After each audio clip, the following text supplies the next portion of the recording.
မသေးခင်မှာချမ်းချမ်းသာသာလေးပြည့်ပြည့်စုံစုံလေးနေနိုင်ခြင်းလေဆိုလို့ရှိရင်ပြည့်စုံရမယ့်အရာ၄မျိုးရှိတယ်ပြည့်စုံခြင်းကိုပါဠိလိုတမ္ပရာလို့ခေါ်တယ်တမ္ပရာတရား၄ပါးဆိုအဲ့ဒီမှာဟောတာဥဋ္ဌာဏတမ္ပရာဥစ္စာပစ္စည်းဘလို့ရှာမလဲဆိုတဲ့နီလန်းကိုနားလည်အောင်လုပ်ပြီးတော့တကယ်လက်တွေ့ကြကြကြိုးစားအထောက်မှုနဲ့ရှာရမယ်ဖွေရမယ်ရလာပြီဆိုလို့ရှိရင်အဲ့ဒီရလာတဲ့ဥစ္စာပစ္စည်းကိုမပြည့်စည်အောင်မပြောက်ပြက်အောင်တတ်နိုင်သမျှထိမ့်ထိမ့်သိမ့်သိမ့်ကာကွယ်ဆောင်ရှောက်ရမယ်အဲ့ဒါကိုအာရခတမ္ပရာလို့ခေါ်တယ်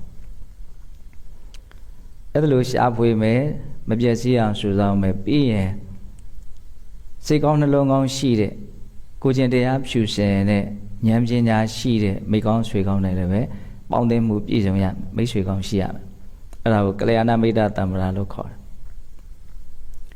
ပြီးလို့ရှိရင်တမဇီဝိတတမ္ပရာမျှမျှတတအသက်မွေးဝမ်းကြောင်းမှုပြုနေရမယ်အဲ့ဒါကဘာပြောတာလဲဆိုတော့ကိုကဘယ်လောက်ရအောင်ရှာနိုင်တယ်လဲအဲ့ဒါဆိုရင်ကိုဘယ်လောက်သုံးမလဲပေါ့ကိုယ့်ရဲ့အသုံးဟာသူများဘဝတွေနဲ့သူများရဲ့အသုံးတွေနဲ့လိုက်ညှိရမှာမဟုတ်ဘူးကိုဘယ်လောက်ရအောင်ရှာနိုင်တယ်လဲဆိုတဲ့အခြေအနေနဲ့ညှိရမှာအဲ့ဒါကိုမြတ်စွာဘုရားဥပမာလေးနဲ့တောင်ပြောတယ်ချိန်ခွင်လေးချိန်တယ်လို့မျိုးငါဘယ်လောက်ရအောင်ရှာနိုင်တယ်လဲဘယ်လောက်ကုန်အောင်သုံးမလဲအဲ့ဒီကိစ္စမှာလူတော်တော်များများကမကျွမ်းကျင်ဘူးကိုဘာတွေသုံးမလဲဆိုတာကိုယ့်ရဲ့ဝင်ငွေနဲ့မညှိပါပဲနဲ့သူများသုံးတာတွေလိုက်သုံးကြတာရှိတယ်အဲ့လိုဖြစ်စေရအောင်ကိုဘယ်လောက်ရအောင်ရှာနိုင်မလဲဆိုတာကိုကြည့်ပြီးတော့ကိုဘယ်လောက်ကုန်အောင်သုံးမလဲအများကြီးရအောင်ရှာနိုင်မှလျက်ကဲနဲ့နည်းနည်းလေးသုံးမယ်ဆိုရင်လည်းဘုရားမချီးမွမ်းဘူးဒီလူဟာအကိုးရမရှိဘဲနဲ့သေရတဲ့လူလို့သူများကဲ့ရတာကိုခံရလိမ့်မယ်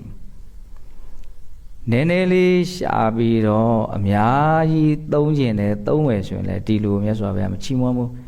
ဒီလူဟာတဖန်စီစားတဲ့လူနဲ့တူတယ်လို့ကဲ့ရခံရလိမ့်မယ်တဲ့ဥပမာဘာပြောရအောင်ဆိုတော့သူက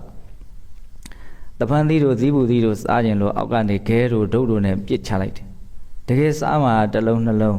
ဟိုမှာတစ်ပင်မှာကျွေးကြလာတာတွေကအများကြီးဒါကမြတ်စွာဘုရားပေးတဲ့ဥမာလေးတွေဘုန်းကလူရင်းလေးကိုတူတူလေးတွေကိုပြောတာဒီတရားဟောမှာမဟုတ်ဘူးဟုတ်လားဒါလူတိုင်းသိရနော်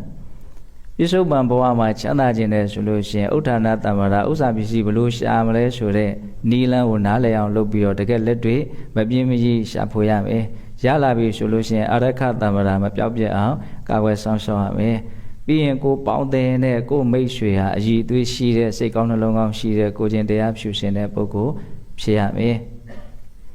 ပြီးရင်ကိုယ့်ရဲ့အသက်ရှင်သန်နေဆိုင်တဲ့တွဲမှာကိုယ့်ရဲ့အသုံးဆွဲဟာကိုဘယ်လောက်ရှာနိုင်တယ်လဲဆိုတာကိုကြည့်ပြီးတော့လိုက်လျောညီတွေဖြစ်အောင်သုံးဆွဲနိုင်ရမယ်အဲ့ဒါဆိုရင်သေချာပေါက်ဒီလူဟာချမ်းသာမယ်မြတ်စွာဘုရားပြောတဲ့စကားဘယ်တော့မှမလွဲဘူးဒါပေမဲ့လို့တဲ့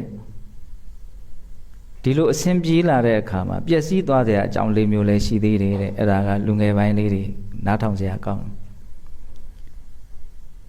ပျက်စီးသွားတဲ့အကြောင်း၄မျိုးမြတ်စွာဘုရားထပ်ပြောတယ်အိဋ္ဌိရုဒ္ဓမိမကျူအပြောပါမဲ့တယ်တုဒ္ဓရုဒ္ဓအယက်သေးသာမိဝဲမူရစီဝါကြိုက်တယ်အခဒုဒ္ဓကဏန်းကျူတယ်လောင်ကစားကျူတာပြောတာအပြောပါမဲ့မယ်အယက်သေးသာမူရစီဝါမဲ့မယ်လောင်ကစားမဲ့မယ်နောက်ပြီးတော့ပါပမိတ်တာတဲ့ရုံးမာတဲ့မိတ်ဆွေမကောင်းတဲ့မိတ်ဆွေအပေါင်းအသင်းကိုတန်ရုံးစင်မပြတ်ဘူးမကောင်းမှန်းသိရတဲ့နဲ့မခွာနိုင်ဘူးအဲ့ဒီလိုဆုံးရှုံးမယ်၄မျိုးနော်စောတော်ကနီလန်းကိုတိပြီးတော့ရှာဖွေထားလို့စုဆောင်းထားလို့စောင်းရှောက်ထားလို့မိကောင်းဆွေကောင်းနဲ့ပေါင်းထားလို့ရထားတဲ့အဆင်ပြေမှုလေးဟာအပြောပါမဲ့မယ်မူရစေဝါနဲ့ပတ်သက်မယ်လောင်ကစားတွေနဲ့ပတ်သက်မယ်မေယုံမှာရွှေယုံမှာရှိမယ်ဆိုရင်သေချာပေါက်ပျက်စီးသွားအောင်ပါပဲဝင်ပေါက်ကဘလောက်ပဲဝင်ထွက်ပေါက်ကိုပိတ်မထားဘူးဆိုရင်ဘာမှဖတ်တင်မှာမဟုတ်ဘူးလို့အဲ့လိုဥမာပေးတယ်ဒါကပြစ္ဆုတ်ပံမှာချမ်းချမ်းသာသာနေတတ်ဖို့မြတ်စွာဘုရားသင်ပေးတယ်လို့ဆိုရမယ်